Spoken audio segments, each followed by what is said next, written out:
Salut, bienvenue sur la chaîne de Monsieur Minsa. Avant de commencer, s'il vous plaît, laissez un j'aime et abonnez-vous. Surtout, activez la cloche de notification. On commence maintenant.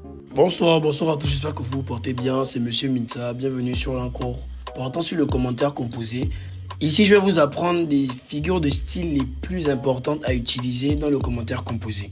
Donc, avant de commencer, je vous demanderai de mettre déjà un j'aime sur la vidéo. Et surtout, n'hésitez pas à poser des questions en commentaire, s'il vous plaît. N'hésitez pas à poser des questions en commentaire. Je suis là pour vous aider. Mais de grâce, mettez un j'aime sur la vidéo. Ça ne vous coûte rien. Ce travail-là, ça nous aide. Mettez un j'aime sur la vidéo, s'il vous plaît. Ça ne vous coûte rien. Donc, on dit ici, on comprend simplement que les figures de style, donc on fera ça. Les figures de style sont des outils linguistiques qui permettent de donner plus de richesse et de nuances à la langue. Voici un cours détaillé sur certaines des figures de style les plus faciles à utiliser. Vraiment les plus faciles, hein? Allons-y. En 1, nous avons donc ce que nous on va appeler ici la métaphore. Donc, la métaphore est une figure de style qui consiste à comparer deux éléments sans utiliser de mots de comparaison. Comme, tel, pareil. Donc, la figure de style appelée la métaphore ici consiste à comparer deux éléments sans utiliser de mots de comparaison.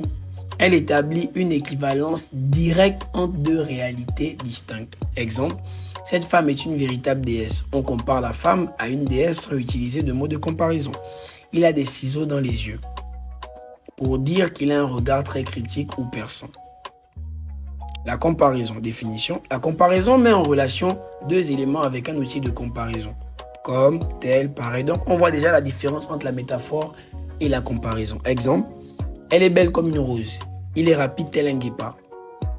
Dans la comparaison, on a des outils, on a les éléments de comparaison.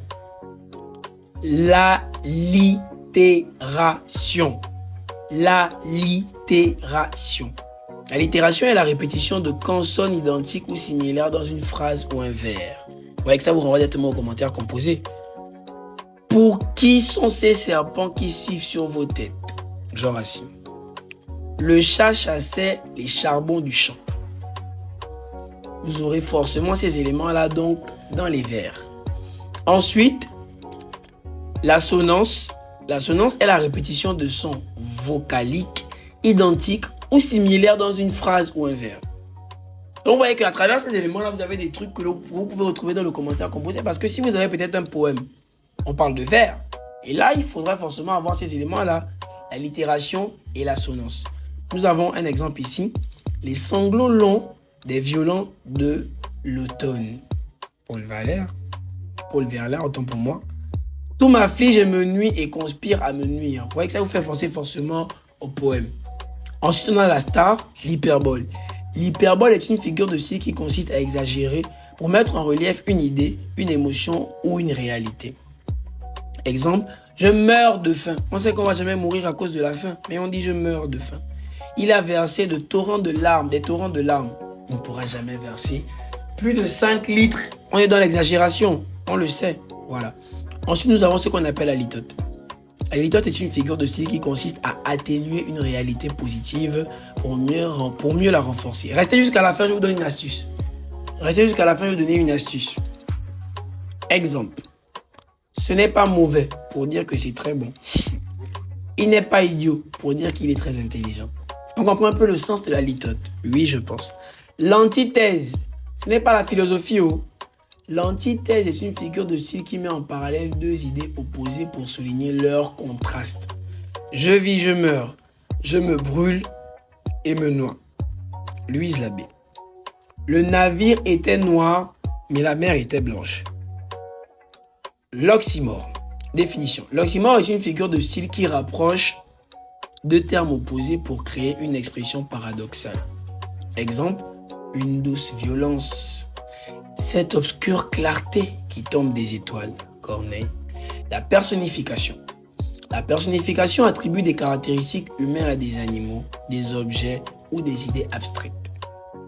Le vent hurlait dans la nuit. Est-ce que le vent peut hurler? Jamais.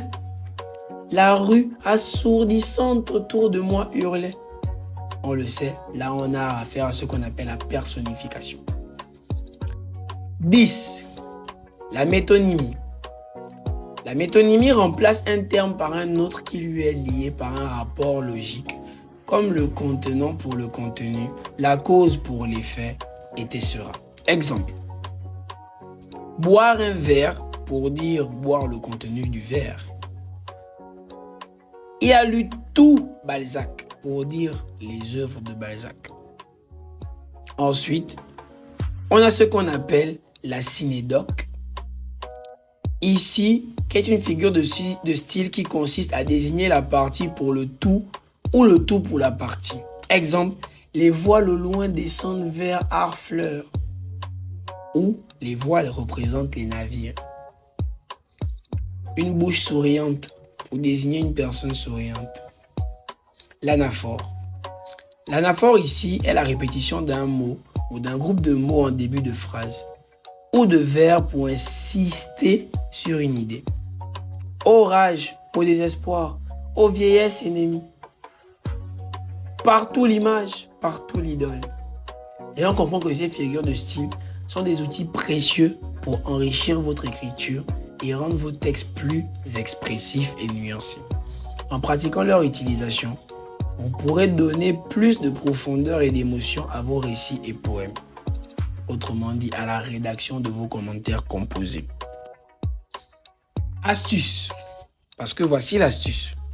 Choisissez seulement 6 outils dans les figures de style. Donc, parmi les 12 que j'ai donnés là, retenez 6 et allez au bac avec.